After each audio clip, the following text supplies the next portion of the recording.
Muy buenos días a todos. Este día lluvioso acá en Buenos Aires da para realmente conversar sobre la temática que tenemos el día de hoy. Vamos a estar conversando sobre la alta gerencia. Hemos recibido acá en este programa, la verdad, muchísimos directivos, gerentes generales de compañías chicas, medianas y grandes. Les hemos preguntado acerca del liderazgo, acerca de la construcción de equipos, acerca de la comunicación y tantas otras cosas que trabajamos con Daniel en las empresas y que realmente nos llaman siempre la atención y son una buena excusa para aprender. Pero pocas veces hemos hablado de la situación, la vida, cómo es el día a día de un gerente general, de un directivo, de una compañía. ¿Por qué ve las cosas de una manera diferente muchas veces? ¿Por qué se le achacan en tantas oportunidades, en tantas empresas, la mala comunicación? ¿Por qué no llega esa comunicación hasta abajo de todo de la pirámide? Hoy vamos a tener un entrevistado que ha sido gerente general y gerente y director en varias compañías. Hoy es gerente general de una de ellas. Y vamos a estar conversando con él sobre todo sobre esta temática, ¿no? Cómo se llega a una gerencia general, cómo uno se mantiene en ese puesto tan importante al que mucha gente quiere llegar dentro de la misma compañía, qué habilidades hay que tener, qué fortalezas hay que cultivar, qué comunicación hay que entablar con el resto de la gente, cómo delinean ellos la estrategia, cómo tienen esa visión que a veces realmente nos sorprende, ¿no? Con Daniel entrar a una empresa y ver cómo dieron un timonazo, un cambio de rumbo enorme y la visión que tuvieron para hacerlo, teniendo tanta gente a cargo, tanta gente que depende de ellos, y también como hacen muchas veces para dormir a la noche, ¿no? En situaciones como la que se están viviendo en este país en este momento, donde hay tanta crisis y el consumo ha bajado tanto y demás cosas que todos conocemos, donde las empresas crujen, ¿no? Entonces, ¿cómo hace un gerente general para estar tranquilo en periodos de tormenta, ¿no? En el medio de la tormenta. Vamos a estar conversando hoy sobre esto. ¿Querés agregar algo? Sí, que uno cuando trabaja con la gente en este nivel, lo que encuentra es y una de las dificultades creo que es la soledad de la toma de decisiones. Son la última decisión, la última palabra es de esta persona, ¿no? Y de esto vamos a estar hablando, porque en los puestos de gerencia, en los otros puestos, siempre tenés la posibilidad de compartir, de tener un superior donde vos podés respaldarte, pero un gerente general es la última palabra de toda una organización y es el que tiene que marcar el rumbo y en definitiva tomar estas últimas decisiones, ¿no? Esto me hace acordar a una serie que estoy viendo, la del presidente designado, ¿no? Que uno ahí ve claramente esto. Cómo me gusta mucho porque se ve muy claro esto, cómo en la soledad de su intimidad duda, tiene miedos, temores, no está seguro si se equivocó, si fue acertado, pero en definitiva tuvo que tomar la decisión. Y decisiones que implican un ataque, la muerte de una persona, una medida determinada, ¿sí? Bueno, y esto pasa, uno ahí lo ve claramente en el líder de un país, pero esto ocurre en todas las organizaciones cuando el que lidera, como decía Martín, tiene que tomar una decisión de hacer un vuelco de rumbo o tiene que tomar una decisión de despedir, de achicar, de agrandar, de jugarse por un nuevo mercado o lo que sea, ¿no? Contaban que el dueño de Starbucks, ¿no? Pidió que le hicieran una investigación, le pidió a todo su nivel de dirección, que le hicieran una investigación sobre la posibilidad de desarrollar Starbucks en otras partes del mundo y los resultados fueron que no era conveniente, esto cuando Starbucks todavía no estaba en los otros países. Y él dijo, Miren, yo creo que esto es así, que tenemos que ir para todo. A pesar de que los pronósticos no eran buenos, él dijo, yo tengo la intuición de que esto es así. Y se la jugó. Y lo que les dijo es, necesito que me acompañen en esta decisión. Sé que no están de acuerdo, que hicieron el estudio, yo creo que esto va a ser exitoso, pero necesito que se alineen detrás mío y que me acompañen en esta decisión. Y bueno, tan mal no he leído. Pero son jugadas estas decisiones, ¿no? Son muy jugadas y no es solamente una cuestión de visión, como yo decía al principio, sino también es una cuestión de coraje, ¿no? Como dice Daniel ahora. Hay que tener la visión, muchos la tienen, pero también hay que tener el coraje de sobreponerse ¿no? a los obstáculos que uno encuentra, que muchas veces es hasta la propia gerencia, los propios gerentes que uno tiene, y después sostenerlo en el tiempo.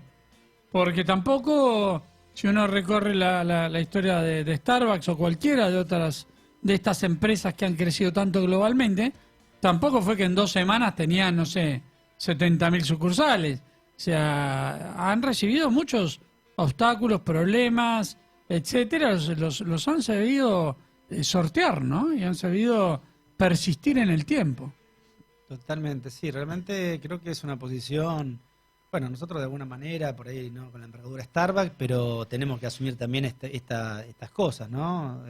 Un poco el juntarnos, el integrarnos hace que tengamos un soporte en el otro, ¿no? Pero si no, anteriormente, cuando cada uno de los suyos, de nosotros dos, tenía su propia consultora, tenía que ser el que tenía que tomar siempre la última palabra. Ahora uno puede compartir y esto es lo bueno de aliviarse en una sociedad, ¿no? Exactamente, sí. Vamos a ir a nuestra primera pauta publicitaria y vamos a seguir trabajando un poco sobre esta temática tan interesante que es la alta gerencia en las empresas.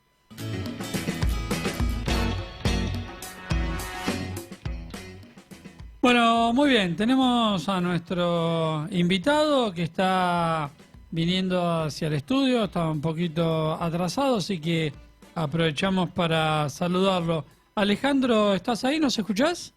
Sí, perfectamente. ¿Qué tal? ¿Cómo estás? Martín Cañeque te habla, estoy acá con Daniel Martínez.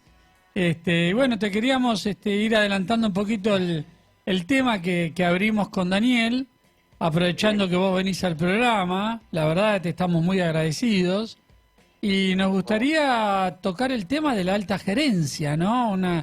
Una posición en la que vos tenés tanta experiencia y decíamos con Daniel recién en la apertura del programa que hemos tenido acá muchos directores, gerentes generales, presidentes de compañía.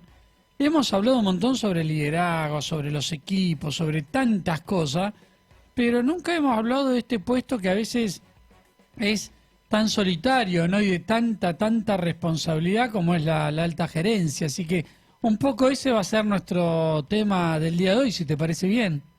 Me parece perfecto. Bien. Así que... Contanos un poquito soy Daniel, ¿cómo estás, Alejandro? ¿Cómo andás, Daniel? Una alegría estar en contacto con vos. Ahora igual te vamos a tener enseguida en el piso. Pero contanos un poquito, bueno, ¿cuál es tu experiencia?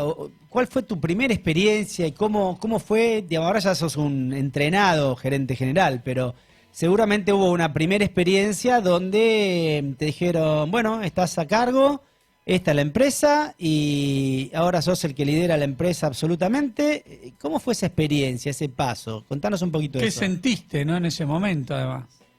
Sí, ese paso fue la primera gerencia general per se, fue en una empresa que se dedicaba a la industria, al negocio forestal, industria forestal industrial, y fue a través de participé en una búsqueda a través de Headhunters, y bueno, pasé por distintas entrevistas hasta que finalmente uno se entera después, pero viajé a planta, me entrevistaron todos los gerentes que después iban a ser parte de mi equipo, y de alguna manera, cuando finalizó un poco la búsqueda y cerramos, me incorporé a una empresa que tenía un directorio, en ese caso, muy particular porque era un directorio partido al 50% de empresarios nacionales, y el otro 50 era una corporación neozelandesa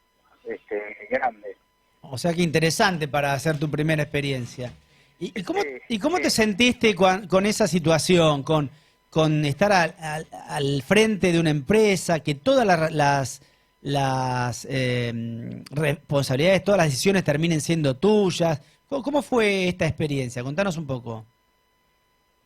Primero, quizás yo empecé a trabajar desde los 17 años, ahora tengo 60. En ese momento, o sea, tenía 30 y algo.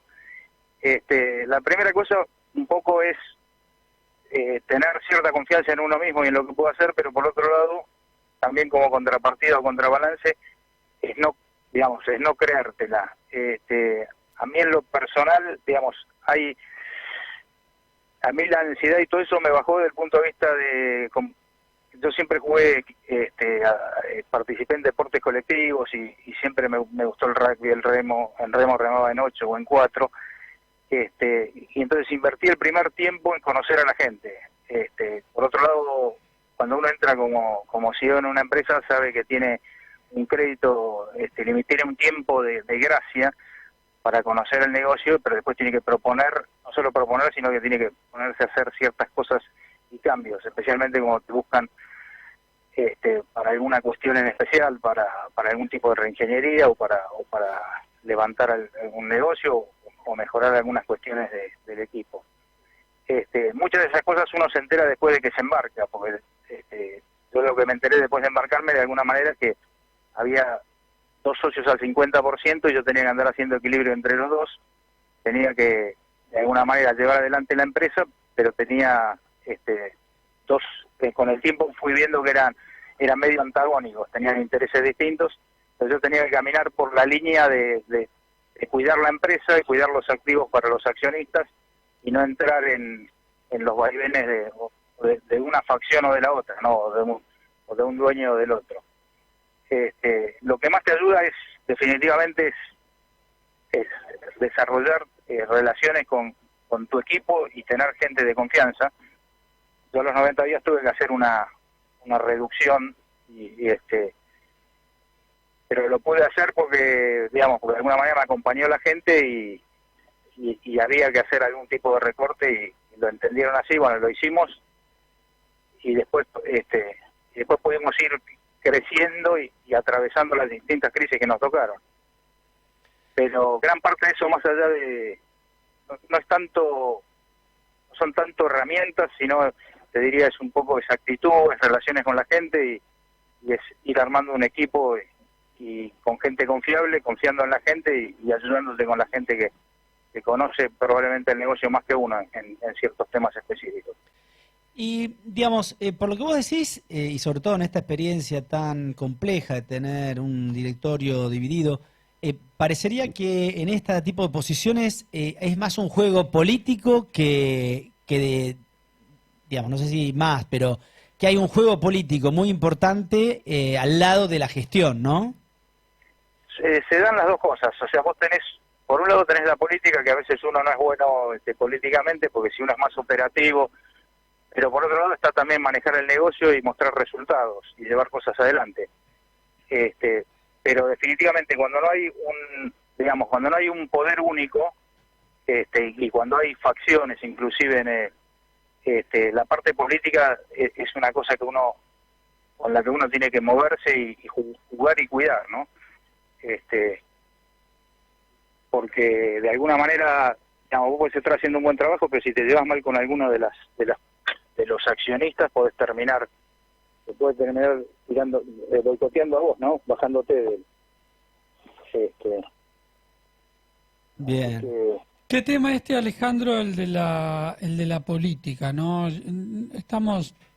Los que vivimos en el mundo empresarial estamos muy acostumbrados a mencionarlo, a hablarlo, a utilizar esta palabra, pero los que no pertenecen al mundo empresarial a veces no saben bien de qué se trata, el poder que llega a tener, la influencia que tiene la política dentro de la empresa. y cómo un gerente general tiene que tener la cintura, la flexibilidad para moverse en este ámbito. Ahora, cuando llegues al estudio, estaría bueno que habláramos un poquito sobre eso, ¿te parece? Dale, yo creo que estoy llegando. Bien, La bien. dirección es 6047. Sí. Sí. Esa es la dirección de la radio. Te esperamos entonces, bajate tranquilo del taxi y te esperamos acá en el estudio mientras vamos a un tema musical. ¿Te parece? Dale, muchísimas gracias. Un abrazo. Chao, Hasta querido. luego. Nos vemos en unos minutos. Vamos entonces con nuestro musicalizador, Mariano, de todo, productor, de todo. Que nos preparó un tema para ahora muy bueno. Lo escuchamos y seguimos con esta entrevista interesantísima sobre la alta gerencia. Bueno, Muy bien. seguimos acá con Alejandro y bueno, ya lo tenemos acá. Gracias por estar, por acompañarnos y por compartir tu experiencia. Una cosa que nos quedamos hablando con Martín mientras te esperábamos era el tema también de esto, lo que hablamos de la política, ¿no? Pero hablamos internamente, pero también el tema de que uno como gerente general tiene que manejar la política hacia afuera, ¿no? Con cámaras, con gobernadores, con sindicatos. Contanos un poco estas experiencias. La parte de, digamos, en definitiva uno como gerente general siempre, por un lado tiene toda una pirámide, digamos, allá sí, y una cantidad de gente que le responde, pero está solo en la punta. Y si no es una empresa muy grande, tampoco tenés especialistas en temas de relaciones públicas, con lo cual te toca en ciertas situaciones atender vos desde medios, ir a peticionar a las autoridades, hablás con autoridades municipales, provinciales, nacionales, y te toca también negociar con los sindicatos. Y bueno, es una cosa que al principio siempre, esto es como muchas veces, nos cuesta arrancar con algo hasta que empezamos a hacerlo. A veces el tener que hacerlo es lo que te va dando esa experiencia y te va aflojando. Algunos somos mejores, otros somos peores, nos cuesta más o nos cuesta menos. Pero más allá de que hay momentos donde por ahí te sentís medio incómodo hasta que te largas, los momentos por ahí más difíciles son cuando te tocan, cuando hay algún tipo de evento, llamemos algún tipo de incidente, algún accidente en planta, alguna cuestión así, y te empiezan a bombardear, te empiezan a llamar los medios para que confirmes qué pasó, ya vienen por ahí con algo premasticado, te dicen pasó tal y vos tenés que, por un lado tenés que dar un mensaje formal, oficial de la empresa, tiene que ser cierto, pero por otro lado tenés que también manejar esa contingencia de alguna manera que después no te repercute negativamente en el valor de los activos de la empresa. ¿Recordás alguna situación, por ahí sin nombrar la empresa? A mí me ha tocado, hace tiempo, me tocó participar por otros factores operativamente en 2 incendios. En uno de los cuales, si querés, mi trabajo fue mucho más. Me encargué de que la gente saliera de una planta que se estaba incendiando. Fui el último en salir, junto con el gerente de mantenimiento. Terminamos con bomberos.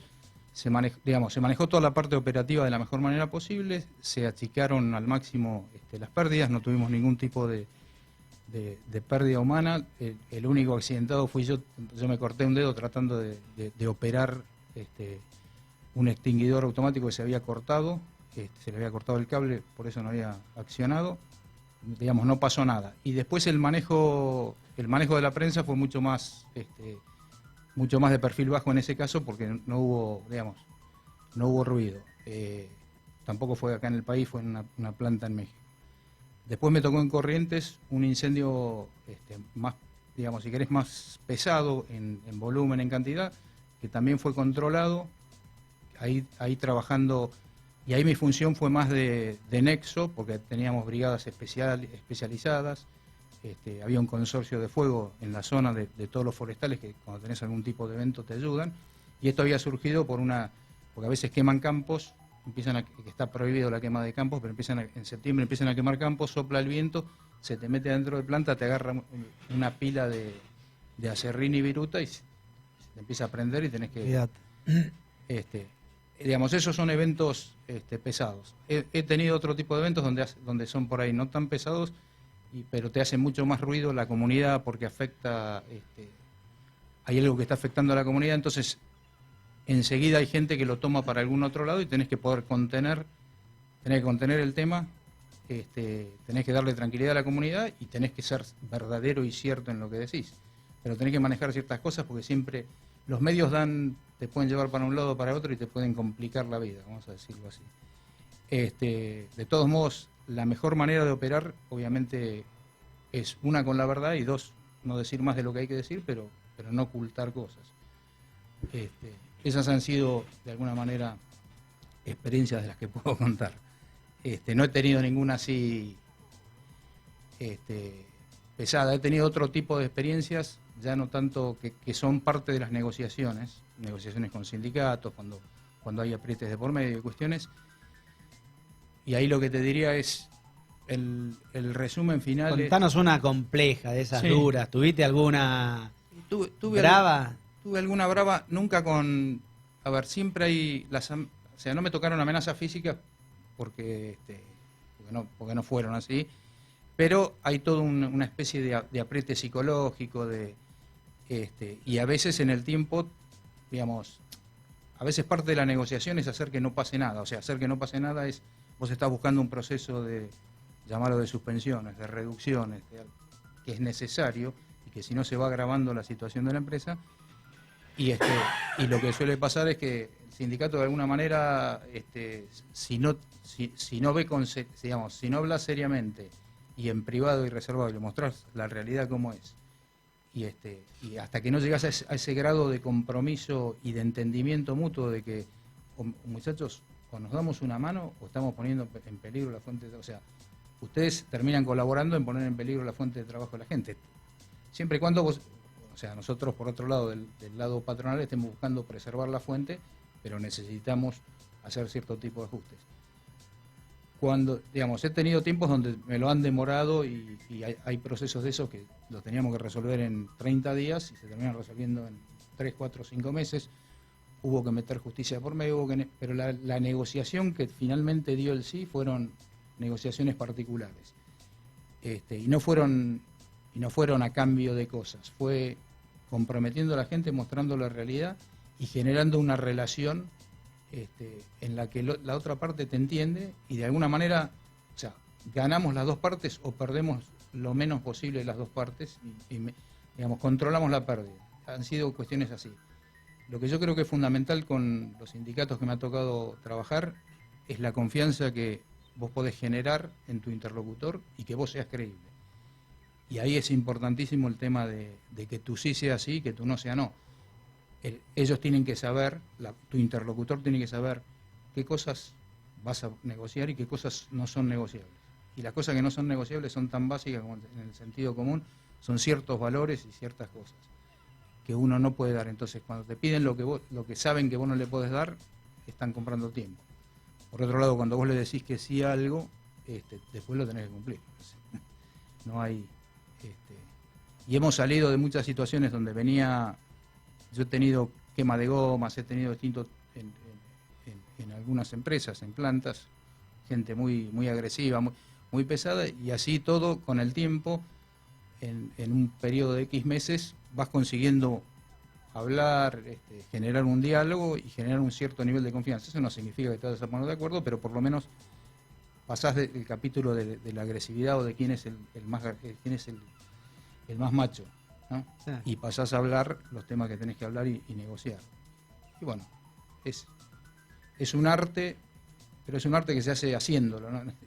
Aprendiendo. Sí, sí. Alejandro, del otro lado hay un montón de, seguramente, gerentes generales o directores de pymes, de empresas medianas, algunas grandes, que se preguntan, bueno, ¿cómo hace uno para negociar hoy, uno con este puesto importante, ¿no? Para negociar con un sindicato que está en contra, que tiene sus propios intereses, que, bueno, un montón de cosas que nos hemos acostumbrado los últimos años. ¿Cuáles serían los 3 tips que vos les recomendarías? ¿Cuáles son las 3 cosas que diría, bueno, si vos tenés que ir a negociar con un sindicato y es un problema importante y lo tenés posicionado de una manera adversa. Bueno, fíjate en estas tres cosas, sé estas tres cosas, ¿qué le recomendarías? A ver, por ahí no en orden, pero yo creo que una de las cosas fundamentales es conocer bien a tu interlocutor. Importante. Y dentro de eso te agregaría, creo que lo ideal es poder llegar a una situación donde tengas un interlocutor. Es muy difícil negociar con una comisión. Lo que necesitas es tener la persona que de alguna manera tiene ¿Quién decide? el decisor, tiene la voluntad y el poder para resolver.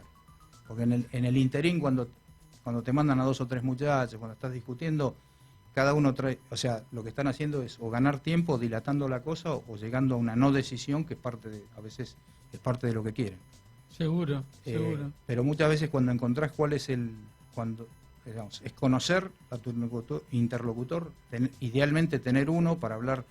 Las negociaciones privadas, cuando hay estos tipos de problemas que por ahí los empezás en un ministerio de trabajo, con un grupo y todo, pero después cuando pasás el cuarto intermedio hasta que volvés a la próxima reunión, tiene que haber charlas privadas, negociación privada, y tiene que ser entre 2 personas que representen a las 2 partes y que puedan llegar a algún tipo de acuerdo o ir arrimando las cosas para finalmente salir con un acuerdo.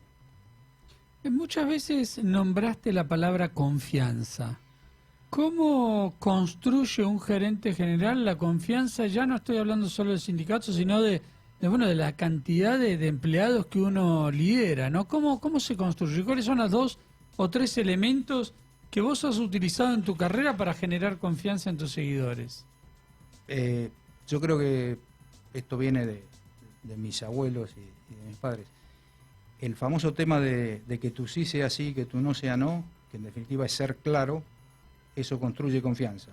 Puede no gustar a veces lo que uno tenga que decir, pero por lo menos sé y el otro sabe dónde estamos parados. El otro tema es, en lo que hace a relaciones laborales no necesitas tener amigos, pero tampoco, pero podés tener una buena relación humana. Entonces a veces entonces tenés que poder tener relaciones amigables. Eso no significa que sea tu amigo, pero tenés que poder, si yo quiero que confíen en mí, también tengo que confiar en la gente a la que le estoy pidiendo confianza. Entonces tiene mucho que ver también con cómo delego cosas. El delegar en definitiva es, le encargo a alguien algo y se lo estoy encargando al 100%, esa persona va a recibir eso en la medida que lo quiera hacer y lo va a valorar porque le estoy dando el poder de tomarlo de principio a fin y va a reportar un resultado o va a aportar un resultado. Los que a veces delegamos el 95% de algo, pero la cereza del postre la terminamos poniendo nosotros, no estamos delegando nada. Estamos haciendo gente que trabaje para nosotros. Y la otra que te agregaría es que tu gente tenga éxito, es tu éxito. ¿Y eso qué significa? Tengo que hacer que la gente mía sean ganadores, los tengo que transformar en campeones, tengo que hacer que ellos consigan cosas. Si ellos consiguen cosas, las está consiguiendo la empresa y en definitiva yo estoy consiguiendo mi objetivo como líder de hacer que el equipo consiga cosas. El que se quiere adueñar de éxitos, no digo ajenos, pero el que se quiere adueñar de los éxitos termina siendo una persona egoísta, una persona que termina limitando lo que puede hacer su gente. Y en el peor de los casos a veces hasta lo miran y dicen, bueno, vamos a dejar que se la pegue. O sea, cuando vos tenés un buen equipo, el buen equipo te cuida, te hace cosas por vos que ni se las pedís. A mí me ha pasado tener un problema muy grave, personal, familiar, en un momento determinado que estaba a cargo de un molino y había entrado y tenía bastantes problemas con quema de goma, con una cantidad de cosas. En 2 o 3 meses tuve un equipo de gente que me respondía y con los que yo trabajaba. Y yo tuve un problema ahí de internación de un familiar que me chupó una cantidad de tiempo. Y sin embargo, en algunas cosas trabajaba, te diría que es como trabajar a control remoto. Me cuidaban las cosas, me mantenían al tanto, operaban por mí, yo iba y venía, y así no dejaba de ocuparme, pero tenía que ocuparme de otras cosas. Y eso lo puedes hacer cuando tenés gente que te valora, que te estima y que se la juega por vos. Y eso lo conseguís, bueno, porque vos hacés lo mismo por ellos. En definitiva, si yo te ayudo, vos me ayudas, que no es un tema transaccional, es un tema de, yo diría, siempre hablamos de inteligencias, ¿no? Pero digamos, los órganos que participan también en la toma de decisiones y en el armado de equipos, además del cerebro, son principalmente el corazón y bastante también las tripas. Entonces cuando combinás los tres y tenés gente que late igual que vos, que ciertas cosas le pegan en las tripas como a vos o complementariamente, y que usan la cabeza, y bueno, hay alta probabilidad de ir consiguiendo objetivos, a pesar de los entornos y de las tormentas que se vengan. Qué bueno. Me encantó la metáfora esta de, ¿no? Cabeza, corazón y tripas. Es para un cuadrito. Nosotros de cada entrevista como que armamos un cuadrito. Y esta me encantó, es para un cuadrito, ¿no? Porque muchas veces se habla desde lo racional.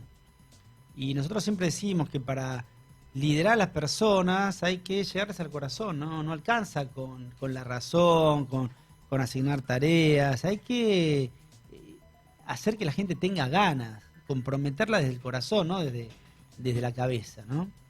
Muy interesante. ¿Vos querías hacer una consulta? No, vamos a nuestra próxima tanda publicitaria y continuamos esta interesantísima entrevista con Alejandro. Bien, muy bien. Seguimos acá con Alejandro Kettelholm. ¿Lo dije bien? Kettelholm. Kettelholm, sí. Kettelholm, muy bien. Bueno, aprovechando toda su experiencia, ¿no? Y conociendo y aprendiendo de él, sobre todo este tema de la alta gerencia.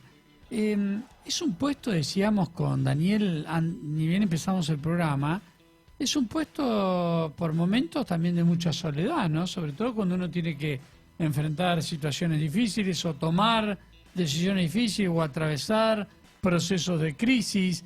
No sé si la gente en general, los empleados, el resto de los mandos medios y gerentes, no sé si toman conciencia de eso, de que uno está muchas veces muy solo. A ver, yo creo que el que primero tiene que tomar conciencia de lo solo o no solo que está es el líder. Es uno. Es uno mismo. Tu gente, digamos, la gente de tu equipo te genera, a ver, hay una cosa que te genera un acompañamiento importante en la medida que vos le des el espacio y en la forma en la que vos trabajás. Si uno trabaja en forma contributiva, si uno se baja al llano y se mete en la trinchera con la gente, tenés un tipo de relación. Si vos no generás distancias, espacios, entonces no estás tan solo. Por otro lado, lo que decías vos de el CEO está solo, el CEO está solo a veces en cierto tipo de situaciones específicas, porque a veces, qué sé yo, un director financiero tiene pares, tiene otros directores pares, entonces en el equipo gerencial puede haber 3 o 4 gerentes o directores que son de alguna manera pares, que están en distintas áreas, pero finalmente el CEO no tiene pares, salvo que tenga pares de CEOs en una organización que tenga varias empresas con varios CEOs.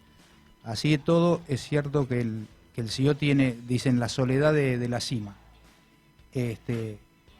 Y un poco, a mí me tocó en un tiempo trabajar en una organización, que no sé si es chivo o no chivo, pero digo, que es Grupos Tech, que hoy se llama Vistas, y que lo que de alguna manera lo que hace es justamente toma ese tema de la soledad del número uno de las empresas, y entonces reúne empresas que no sean competitivas, más que nada por un tema de confidencialidad, pero que no sean los proveedores o clientes entre ellos, pero junta un grupo de hasta 15 números uno de empresas medianas, pone un coordinador o un coach o un chair, que en definitiva lo que hace es se reúnen y comparten sus experiencias. Y tienen una especie de board de pares, entonces ante situaciones específicas dicen, tengo este problema, compartís el problema, y de alguna manera tenés la opinión de 14, 12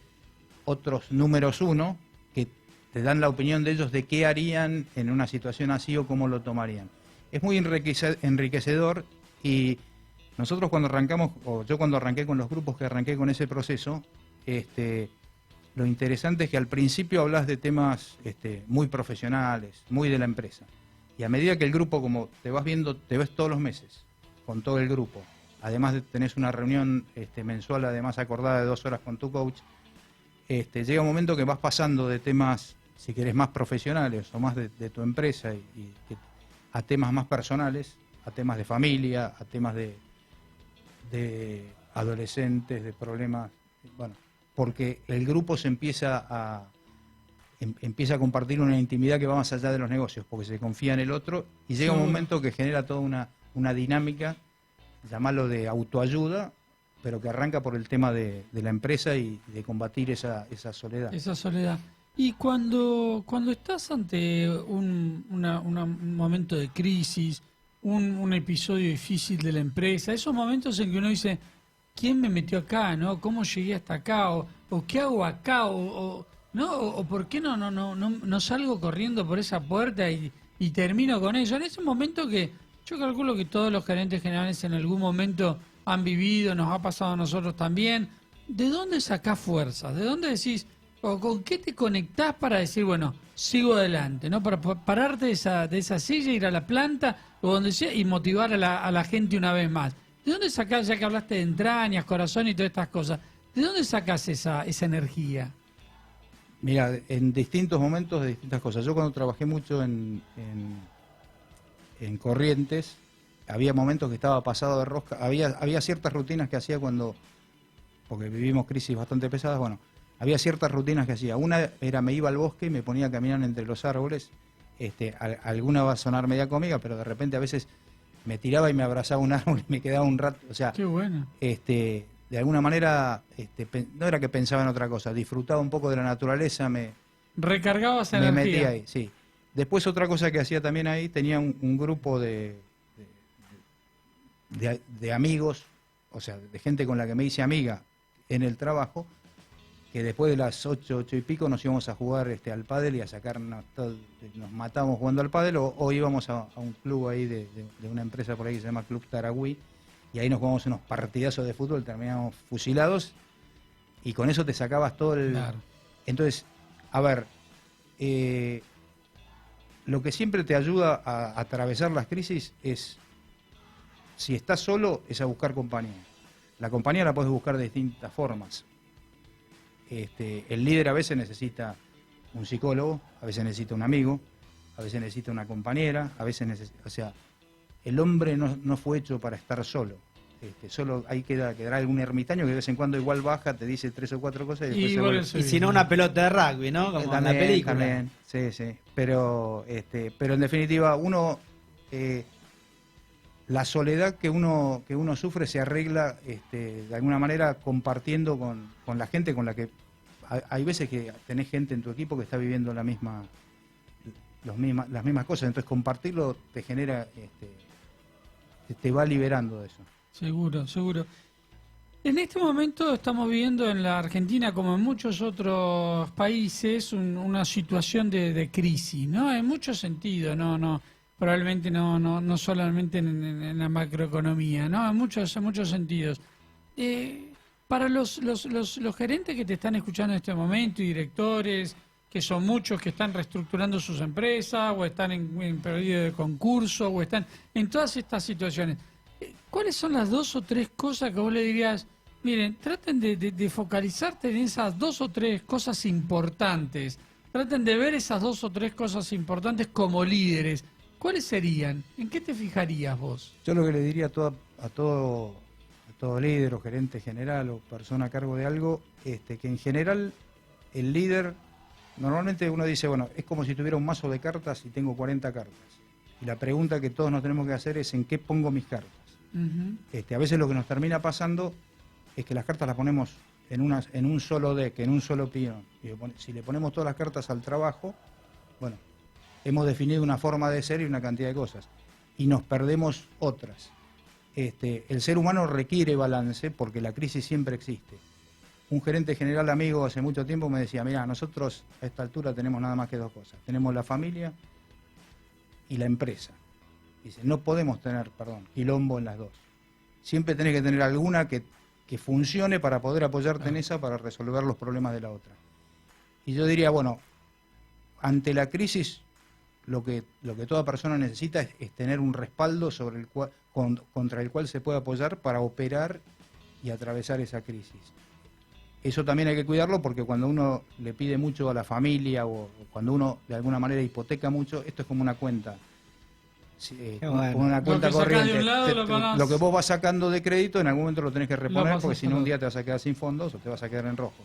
Entonces, yo creo que hay que cuidar los afectos, volvemos un poco a lo que es el corazón, el cerebro, creo que hay que mantener un balance y creo que de vez en cuando hay que poder retirarse, autoevaluarse desde todo punto de vista y no somos nada más que lo que hacemos, somos lo que hacemos, somos lo que sentimos, somos los valores que profesamos y que llevamos adelante, y entonces yo creo que está la inteligencia, está toda la parte social que necesitamos mantener, pero también está nuestro cuerpo que tenemos que cuidar y también está nuestro espíritu y nuestro lado trascendente. Entonces, es bueno para toda persona, pero para un CEO de vez en cuando, aunque sea una vez al año, hacer un retiro de 2-3 días, que le ponga el retiro de lo que quiera, pero que en definitiva vaya a cuestionarse, a plantearse, a revisar, a recargar pilas para volver. Había un cuentito que tiene que ver con lo forestal que contaba Covey al final cuando hablaba de los 7 hábitos de la persona o del hombre altamente eficiente, que decía el séptimo hábito era afilar la sierra. Y los que hemos laburado en el tema forestal, una sierra no afilada lo único que hace es fricción y mucha temperatura, pero no saca viruta y no muerde en él. Entonces pasaba el tipo y le dice, pero maestro, estás aserrando, pero no estás cortando nada. Afilá la sierra. Y el pibe, no tengo tiempo porque tengo que cortar el árbol. Se tomaba 5 minutos. Afilás la sierra, que tiene toda una técnica. Y después la aplicas y sí vas a cortar el árbol sin tanto esfuerzo, con más cabeza y usando mejor tu energía. El afilar la sierra en definitiva es decir, bueno, es a veces parar, revisar un poco todo y volver a veces replantearte el objetivo o a veces reforzar ciertas cosas y cuidar las cosas que nos hacen bien. El objetivo final de todo ser humano, sea líder o no líder, es buscar la felicidad. Y esa felicidad es una señora muy efímera porque tenemos filosóficamente adentro algo que nos lleva siempre a buscar algo más. Entonces nunca estamos satisfechos con lo que tenemos, salvo el día que lo perdemos y ese día lo lloramos. Qué interesante. Estamos aprendiendo tanto de liderazgo con Alejandro Quetelhon. Bueno, hablando de liderazgo, recordémosle a la gente que empezamos nuestro segundo programa, ¿no? Ahora en este semestre en la Universidad de SEADE. Segunda semana de septiembre estamos iniciando nuevamente el programa de Nuevos Líderes que hacemos en conjunto con la Universidad de SEADE. Es un programa de 10 clases de 3 horas donde trabajamos fuertemente en la capacitación y le damos las herramientas necesarias para convertirse en mejores líderes, aquellas personas que o están iniciando su carrera en el liderazgo o que ya tienen cierta trayectoria pero que quieren fortalecer y mejorar, ¿no?, su liderazgo. Así que todos aquellos oyentes que están interesados en tener esta posibilidad de fortalecer sus habilidades de líderes, bueno, pueden participar de este programa conectándose con nosotros al mail cursos@farus, que se escribe pharus.com.ar. Ahí le vamos a brindar toda la información para que puedan aprovechar este programa. Sobre todo dirigido a nuevos líderes, como se llama el nombre del programa, y a líderes que nunca han recibido una capacitación específica sobre habilidades de liderazgo. Bueno, ahí los esperamos en nuestra segunda edición, que esperamos que sea tan exitosa como la primera por lo menos. Me gustaría preguntarte, recién hablábamos de cómo se llega a la gerencia. Yo pensaba, ¿no?, de tanta gente, tantos gerentes que dicen, bueno, a mí me gustaría ser gerente general, tantos chicos soy de generación Y, ¿no?, que entran a la empresa y a los 15 días quieren ser gerente, a los 20 gerente general, a los 30 presidente de la compañía, ¿no? Y a veces se pierden como todo este proceso, a veces largo, enorme, intenso que se tiene que hacer para llegar a un puesto de tanta importancia. ¿Cómo se llega a una gerencia general, Alejandro? ¿Cuáles son las 2 o 3 cosas que vos decís, bueno, estas son las cosas que tiene que tener una persona para llegar a un puesto de tanta importancia? Claro, ¿cómo llegas a la madurez, a esa madurez para decir, estoy en condiciones de asumir esto? Bueno, la pregunta es, ¿viene con trampa o es compuesta? Muchas veces cómo se llega a una posición, a veces entra el azar o entran las oportunidades. El otro tema, digamos, eso viene por un lado. Por el otro lado es cuando una persona está en condiciones de desarrollarse como líder, y eso ya requiere haber atravesado ciertos procesos, cierta maduración, y no necesariamente, digamos, a ver, si uno no necesariamente ser gerente general es la panacea o es muchas veces uno podría decir, si lo tomara de otra forma, yo quiero ser gerente general de mi vida. ¿Y qué significa ser gerente general de mi vida? Y bueno, yo quiero manejar todas las variables que puedo manejar, quiero aprovechar. Entonces, el desarrollo personal para cualquier persona que quiere, que busca liderar algo, en este caso su vida, un proyecto, es importantísimo. Y quizás después hay variaciones, pero creo que si yo tuviera que dejarles una cuestión, yo diría que la nota más importante de un líder, ya sea gerente general o lo que sea, es que sea una persona dispuesta a servir. La gran diferencia de a veces del liderazgo es servir a otros o servirse. El que se sirve es como el tipo que llega, le ponen la fuente, se sirve lo que quiere, morfa, y no, digamos, y los que están al lado, y bueno, no sé, ya se servirán ellos. El que sirve, en cambio, es el que se preocupa que los demás tengan algo en su plato, y de atenderlos, y de recibir, y de alguna manera de hospedar. Fíjense que ustedes cuando invitan a alguien a su casa, lo quieren agasajar, lo reciben, y compartimos alrededor de una mesa. Bueno, el trabajo idealmente tendría que poder ser algo donde uno comparte un desafío alrededor, será de una mesa o no, de un escritorio, de un think tank, de lo que sea. Pero en definitiva tenés un equipo, compartís cosas, distribuís, repartís, y todos esos talentos que van y vienen se empiezan a multiplicar y empiezan a generar valor. Normalmente las empresas lo que buscan es generar valor de una forma consciente, de una forma además sustentable y con ciertos valores. Por eso hay empresas que valen más que otras y van más allá de los valores de sus activos. Normalmente tienen mucho que ver con los valores de su manera de pensar, de su filosofía y de sus valores fundacionales, en la medida que los cumplen, ¿no? La última pregunta que te hago yo. Hablamos también del poder, ¿no? Y es una palabra que salió varias veces. ¿El poder nace de esto que vos dijiste recién, de servirse en vez de servir a los demás? ¿Nace de mirarse el ombligo? Todas estas luchas de poder y estas cosas que muchas veces pasan en las empresas. ¿Parten de mirarse uno mismo y no mirar esto de servir a los demás, como vos decías recién? Sí, distintas. A ver, el poder es como una tentación que todo líder tiene. A veces, en definitiva, un líder es una persona que tiene ciertos recursos de los cuales es responsable, como si fueran talentos, que se le entregan para hacer algo, o que se le encargan. Entonces, si ese líder, un líder malo, usa esos recursos o para él o los usa mal, o puede ser malo por distintos motivos, ¿no?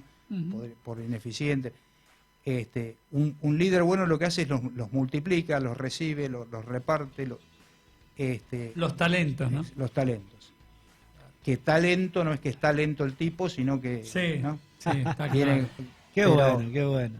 Muy interesante, la verdad, entre metáforas y anécdotas y experiencia nos has enriquecido un montón. La verdad que nos has enriquecido un montón a nosotros, que bueno, nos dedicamos a esto hace tanto tiempo, y también el programa. Alejandro, muchísimas gracias por venir. Te vamos a entregar un regalo de parte de uno de nuestros auspiciantes, Piaf, que es la mejor carnicería que hay en la Argentina, boutique, ¿no? Que provee a los mejores restaurantes y hoteles de la Argentina, y nos da un pack de 12 hamburguesas gourmet para que vos elijas. Está acá cerquita de la radio, así que la podés retirar ahora mismo. y vas a encontrar todo tipo de carnes y variedades de hamburguesas ahí para comer el fin de semana. Muchas gracias.